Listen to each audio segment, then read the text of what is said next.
Olá, irmãos e irmãs, a graça e a paz. É uma alegria estarmos aqui neste momento para juntos buscarmos a presença do nosso Deus, derramarmos a nossa vida, o nosso coração diante do Deus infinito e pessoal revelado em Cristo Jesus. Que a gente aproveite esses minutos para que a gente desacelere um pouquinho e que a gente possa colocar a nossa vida, o nosso coração e tudo aquilo que tem se passado em nossas vidas diante do Senhor, lembrando que Ele é o nosso bom pastor, que Ele é o pastor fiel, como Jesus nos diz no Evangelho, que dá a sua vida por cada um de nós. Eu convido você, então, a se preparar para este momento, a parar um pouquinho tudo que você está fazendo e a se concentrar neste momento, a nossa mente, o nosso coração diante do nosso Deus. E a palavra do Senhor, que nos convida para esse tempo de oração, na nossa conexão de oração, ela diz assim, hoje, né, dia 6 de maio, estamos vivendo esse tempo especial, o tempo da Páscoa, e a palavra do Senhor que nos convida a esse tempo de oração diz assim: espera pelo Senhor, anima-te e fortalece teu coração. Espera, pois, pelo Senhor. A palavra do nosso Deus também diz assim: desvenda-me os olhos, para que eu veja as maravilhas da tua lei. E por fim, a palavra do nosso Deus diz: teus estatutos são o motivo dos meus cânticos na casa onde estou vivendo. Senhor, à noite me lembro do teu nome e observo tua lei. Vamos orar neste momento, colocando as nossas vidas diante desse Deus cheio de graça e de misericórdia, que com a sua bondade e a sua fidelidade todos os dias ele nos persegue.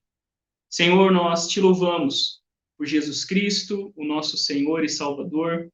Te louvamos porque o Senhor nos amou de tal maneira que entregou Cristo, para que através da sua vida perfeita, através da sua morte em nosso lugar e através da sua ressurreição verdadeira, hoje nós pudéssemos estar aqui diante de Ti, colocando a nossa vida, o nosso coração, que nesse momento em que vamos refletir e derramar a nossa vida aos Teus pés, que o Senhor fale ao nosso coração, em nome de Cristo Jesus, é a nossa oração. Toma cada uma das nossas necessidades e abençoa-nos, ó Deus.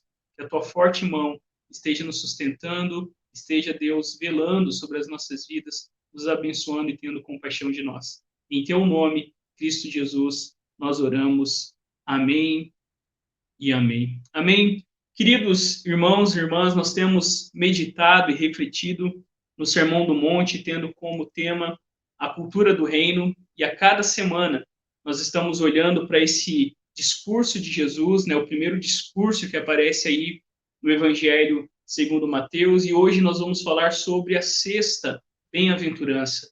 Bem-aventurados, felizes, abençoados são os puros de coração, porque eles verão a Deus. E essa bem-aventurança nos lembra exatamente dessa realidade, daquilo que Cristo fez. Se o pecado, né, nos tornou impuros, se o pecado nos separou da presença de Deus, através de Cristo Jesus, por meio do seu sangue que nos purifica de todo o pecado, eu e você podemos ser agora reconciliados com Deus e podemos desfrutar da aceitação, da justificação que Cristo Jesus, por meio do seu sangue, traz para cada um de nós. Então, quando a gente pensa sobre essa bem-aventurança, eu coloquei para você algumas traduções desse versículo 8 de Mateus, aonde nós lemos assim: felizes os que têm coração puro, pois verão a Deus.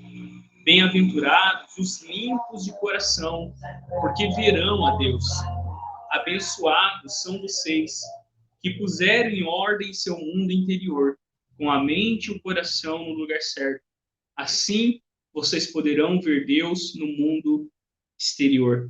Quando nós pensamos nessa bem-aventurança, né? E a cada semana nós temos compartilhado aquilo que o próprio Dietrich Bonhoeffer ele fala no seu livro Discipulado, e sobre essa bem-aventurança, nós lemos assim no seu livro: Bem-aventurados limpos de coração, porque verão a Deus.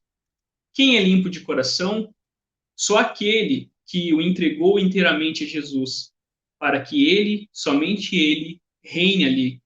Só aquele não polui o coração, nem próprio mal, nem pelo próprio bem. O coração limpo é o coração simples da criança, que não conhece o bem nem o mal. É o coração de Adão antes da queda, o coração onde reina não a consciência, mas a vontade de Jesus.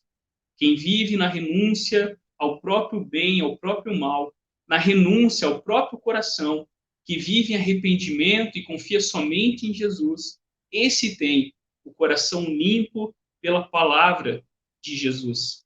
O autor, ele continua: a pureza de coração é diferente de toda pureza externa, incluindo a pureza da boa intenção. O coração limpo está isento do bem e do mal, pertence inteiramente a Jesus. É um coração que só vê Jesus, aquele que caminha à sua frente. Só verá a Deus quem, nesta vida, olhar exclusivamente para Jesus Cristo, o Filho de Deus.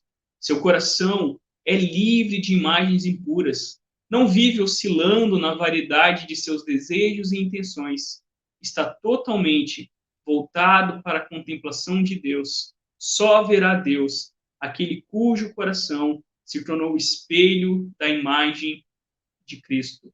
No coração aonde reina a Cristo Jesus, num coração que pertence inteiramente a Jesus Cristo, nós temos então essa bem-aventurança, a pureza de coração, porque os puros de coração, esses verão a Deus. E quando nós pensamos na nossa vida e nesse tema de pureza e impureza, né, de algo limpo e algo sujo, a gente se lembra, por exemplo, na narrativa bíblica, na linguagem bíblica, como isso era importante no Antigo Testamento, como que o pecado e fazer algumas ações e tocar em algumas coisas tornava as pessoas impuras. E diante da glória de Deus, quando Isaías, por exemplo, vê a glória do Senhor, ele então percebe a sua pecaminosidade, ele percebe a sujeira do seu coração e dos seus lábios, de como ele habitava também no meio de um povo que estava impuro. Diante da glória de Deus, nós somos lembrados da impureza do nosso coração e nós somos lembrados que o único que de fato pode nos purificar, nos redimir, nos limpar, como diz Davi lá no Salmo 51, nos tornar brancos como a neve, é somente através do sacrifício de Cristo Jesus. Toda religião pensa algo sobre essa ideia de expurgar, de limpar o coração, mas o único que de fato tem poder para nos purificar de todo o pecado é o sangue de Cristo Jesus, o nosso Senhor e o nosso Salvador. E quando nós pensamos sobre isso, nessa bem-aventurança, eu coloquei para você, a primeira coisa que Jesus nos lembra é que nós precisamos de uma pureza mais profunda. O texto diz: felizes os que têm o coração puro, bem-aventurados os limpos de coração. Na versão do pastor Eugene Peterson, que puserem em ordem seu mundo interior, com a mente e o coração no lugar certo. Quando Jesus fala sobre abençoados, aprovados são os puros de coração, Jesus está indo fundo aonde a religião não consegue alcançar. Jesus está falando mais do que apenas aparência.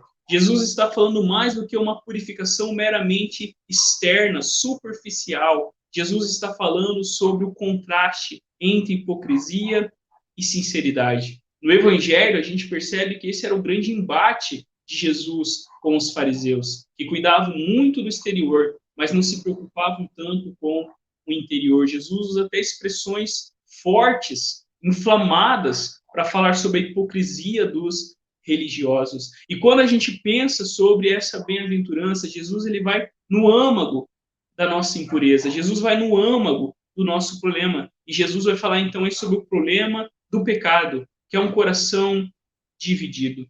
Quando Jesus fala sobre pureza de coração, quando Jesus fala sobre ter um coração limpo, ele nos lembra exatamente daquilo que o pecado causou no nosso coração. Por causa do pecado, agora a gente vive nesse estranhamento de hipocrisia, de falta de sinceridade diante de Deus e também das pessoas. Ser puro de coração é experimentar essa limpeza mais profunda que permite que o nosso coração, que foi dividido por causa do pecado, que agora é variável, que agora é incerto, que agora está sempre, né, mudando, está sempre complicado, né? O coração humano, como diz a palavra de Deus, é de fato extremamente corrupto. O coração humano é mau. E Jesus então vai falar sobre o problema do nosso coração pecaminoso, aonde por causa do pecado agora nós não conseguimos mais enxergar a Deus em sua beleza, em sua santidade. Quando a gente pensa sobre isso, a gente pode, por exemplo, pensar lá no Salmo 73, no Salmo de Asaf, aonde ele começa dizendo que Deus é bom para aqueles que têm o coração puro. E à medida que o salmista vai avançando ali, falando no Salmo sobre como ele começa a olhar para os ímpios, para aqueles que têm um coração impuro, para aqueles que pensam maldade, para aqueles que maquinam apenas o mal, e ele olha e percebe que parece que não está valendo a pena ser fiel ao Senhor. Mas esse salmo termina dizendo que ele estava diante de Deus, que o caminho dos maus era um caminho escorregadio, era um caminho cujo fim seria a destruição. Ter o coração puro é ter o nosso coração constantemente diante de Deus, é ter o nosso coração a cada dia diante do único que pode de fato limpar o nosso coração. A gente até cantava uma canção quando era criança que o sabão, não é? Lava o nosso rostinho, lava o pezinho, lava as mãos, mas Jesus, para nos deixar limpinho, ele quer lavar o nosso coração. E o único, irmãos, que tem poder para transformar o nosso coração impuro, o nosso coração sujo, o nosso coração corrupto, o nosso coração cheio de malícia, é o sangue de Cristo Jesus. Nenhuma água de nenhum rio, nenhuma experiência esotérica, nada pode fazer aquilo que somente o sangue de Jesus pode fazer, perdoar os nossos pecados e nos purificar de toda injustiça. Sobre isso, eu compartilho aí com vocês uma citação do pastor John Stott, aonde ele diz assim: mais precisamente, a referência primária é a sinceridade. Já no Salmo 24, nos versículos que citamos, a pessoa limpa de mãos e pura de coração é aquela que não entrega sua alma à falsidade, um ídolo, nem jura dolosamente. Isto é, em seu relacionamento com Deus e com o homem, está livre da falsidade. Portanto, os limpos de coração são os inteiramente sinceros. Toda a sua vida, pública e particular, é transparente diante de Deus e dos homens. O íntimo do seu coração, incluindo pensamentos e motivações, é puro, sem mistura de nada que seja desonesto, dissimulado ou desprezível. A hipocrisia e a fraude lhe são repugnantes e não têm malícia. Ser puro de coração é ser sincero diante de Deus, é não viver de aparência, de hipocrisia, mas é de fato de nos lançarmos ao único que tem poder, de fato, de transformar o nosso coração. Mas quando nós pensamos ainda sobre essa bem-aventurança, uma segunda coisa faz a gente refletir e pensar sobre bem-aventurados os puros de coração, porque verão a Deus. E aquilo que nos leva a esse anseio profundo é a visão mais gloriosa. É a visão que todos nós, crentes em Jesus, discípulos e filhos de Deus, ansiamos, a visão mais bela e que o nosso coração mais almeja. É quando finalmente nós veremos ao Senhor. Assim como nós, quando estamos longe de um amigo, longe de alguém que amamos, como nos encontramos, olhamos face a face, o nosso coração numa mistura de emoções, assim será quando finalmente nós nos encontrarmos diante do Senhor, que por toda a nossa vida a gente ansiava, com expectativa, com fé e com esperança, de o vermos face a face. Porque o prêmio, a recompensa, o presente, a dádiva de ser puro de coração é: pois verão a Deus. Vocês poderão ver a Deus no mundo exterior. Antes da queda, ver a Deus era a realidade que os nossos primeiros pais experimentavam. Todo dia, no entardecer, Deus caminhava pelo jardim, se encontrava com o homem e com a mulher. Eles viam a Deus sem medo algum, eles desfrutavam da comunhão com o Senhor. Mas depois da queda, a visão de Deus tornou os nossos primeiros pais em fugitivos. E todos nós, muitas vezes, vivemos uma vida de fuga. Todos nós, a semelhança de Jonas, não é? Que tenta fugir de Deus, que dá as costas para Deus por causa do nosso coração sujo. Quando Adão e Eva, eles desobedeceram a Deus, eles quebraram o relacionamento, eles se rebelaram contra o rei. O coração deles foi tomado pelo sentimento de sujeira. Eles, então, agora reivindicam o direito de falarem o que é certo e o que é errado, o que é o bem e o que é mal. E eles já começam muito mal nessa história, quando eles olham para si e começam um estranhamento com eles mesmos, entre eles e com toda a criação. Quando Deus diz a Adão, onde você está? Na verdade, nós agora fugimos do rosto brilhante do Senhor. Mas a nossa esperança é que, por causa de Jesus, como nós vemos lá também na carta de João, que nós o veremos como ele realmente é. Por causa de Jesus, que veio buscar e salvar o perdido, por causa de Jesus, que veio perdoar e nos purificar de todo o pecado, por causa de Jesus, que finalmente destruiu a dívida que era contra todos nós, que ele cravou na cruz, perdoando os nossos pecados por meio da sua obra redentiva. Agora eu e você poderemos ver Deus como ele realmente é. Como ver a Deus? Através do arrependimento sincero. Enquanto estamos aqui, nós somos lembrados que a vontade de Deus é que eu e você sejamos santificados cada vez mais. Que eu e você, cada vez mais, nos tornemos semelhantes a Cristo. E isso acontece por meio do arrependimento. Confessando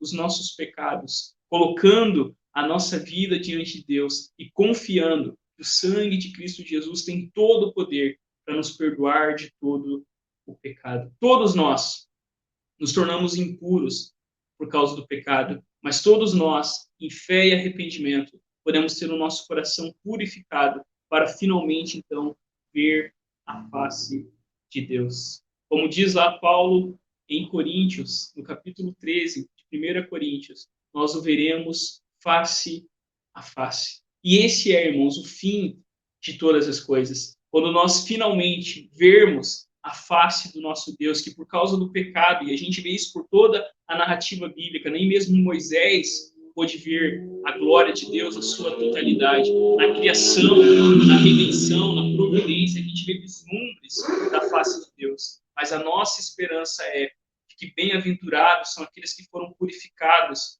pelo sangue de Jesus, porque nós o veremos face a face. É por isso que nesse capítulo Paulo vai dizer: permaneçam a fé, a esperança e o amor, mas o maior de tudo isso é o amor, porque lá, quando estivermos face a face com ele, a fé já não vai mais precisar existir, nem mesmo a esperança, mas nós o veremos e seremos transbordados de amor, amor multiplicado, quando nós veremos Deus face a face. É isso que o meu coração e o seu coração almeja, quando nós finalmente vermos o Senhor face a face, e assim nós o conheceremos como nós também somos conhecidos. Sobre isso, e eu termino com essa citação, uma citação que é uma mescla no comecinho aí do pastor John Stott, no final do Spurgeon, aonde eles dizem assim: só os limpos de coração verão a Deus,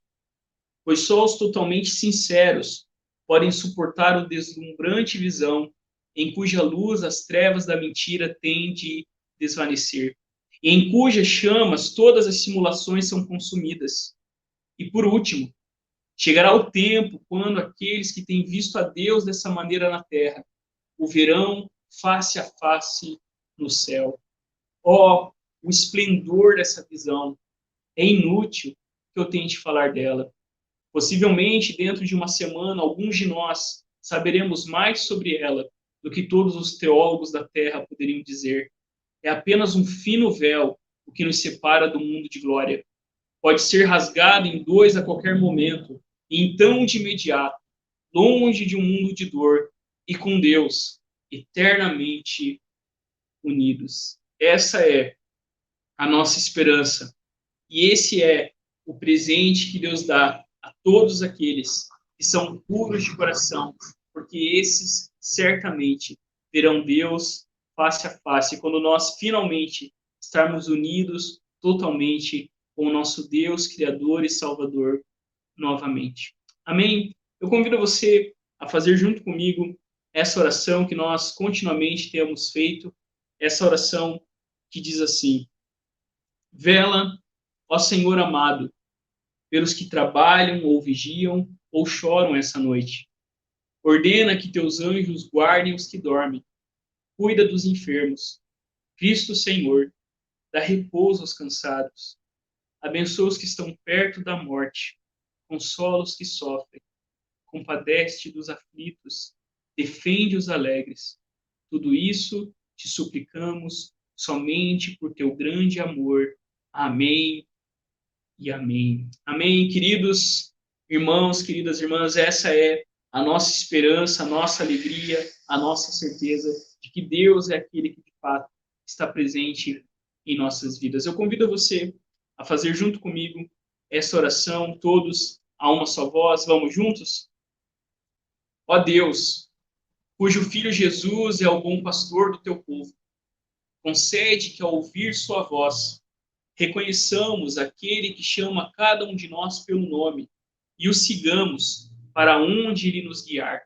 A ele que vive e reina contigo e com o Espírito Santo, um só Deus, agora e sempre. Amém e amém. Eu convido você a fechar os seus olhos neste momento, façamos juntos essa última oração. Jesus, pastor amoroso, ouvimos a tua voz e sabemos o preço que pagaste por causa do teu amor por nós. Ajuda-nos a ir além de ouvir e saber, para aceitar a vida que nos ofereces e a nos comprometer a servir os outros, dando-te toda a honra, glória e louvor.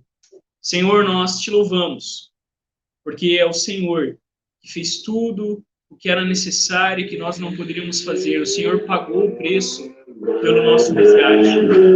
E agora cada um de nós pode ser purificado de todo pecado, pode viver uma vida não com culpa, uma vida não, ó Deus, com medo, mas a gente pode viver uma vida cheia da tua graça, da tua misericórdia, da tua bondade. Nos lembra disso, Deus.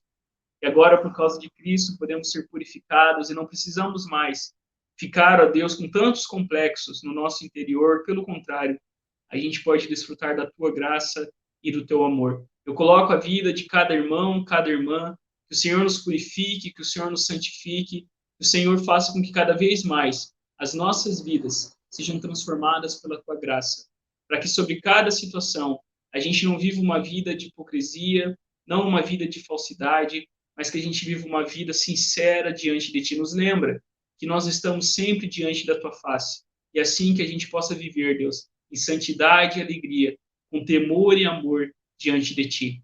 Em teu nome nós oramos. Amém e amém. Amém. Queridos irmãos e irmãs, que o Senhor nos abençoe e nos guarde. Não se esqueça, né, no domingo, às 10 horas, nós teremos a transmissão da nossa Academia Bíblica. Às 19 horas, nós teremos o nosso culto de adoração ao Senhor, um culto especial, onde nós vamos também celebrar e agradecer a Deus pela vida das nossas mamães. Você é convidada a estar junto com a gente, lembrando que haverá um café especial após o culto para a gente celebrar e agradecer e louvar ao Senhor, né, pela mãe, né, como eu vi aí pela internet, né, mãe é uma coisa tão boa que até Deus quis ter uma, né, e Maria é a mãe de Deus, a mãe de Cristo Jesus, e que a gente possa celebrar essa dádiva que é ter mães físicas, mães espirituais, mães que Deus nos dá em nossa caminhada, entre elas também a própria igreja, que é a mãe onde nós somos acolhidos, onde nós somos ensinados, onde nós somos confrontados por meio do Evangelho também de Cristo Jesus. Que Deus abençoe a sua vida, o seu coração. Fique na paz. Que Deus nos abençoe e nos guarde, que de fato eu e você possamos experimentar essa abençoada realidade e ter o nosso coração purificado pelo sangue de Cristo, para que assim nós vejamos a Deus na eternidade, vejamos a Deus também por meio da sua obra criadora e providencial dos nossos dias. Que Deus abençoe a sua vida, o seu coração. Até a próxima, se Deus assim nos permitir. Um grande abraço. Deus abençoe a sua noite. Você não sabe o que vai acontecer amanhã. Até ontem, tudo estava certo. Agora não está mais. Sua liberdade, vida social, planos, tudo mudou. Cada dia uma nova notícia. E você já não sabe em qual delas acreditar. É tanta informação, tantos sentimentos ao mesmo tempo. O medo te invade como um vírus. Mas não entre em desespero. Mesmo que o mundo não seja mais o mesmo. Mesmo que você não puder fazer nada por isso. Calma. Existe uma paz maior que o medo. Uma paz acessível, presente, que te ajuda a superar isso. Descubra essa paz em Jesus.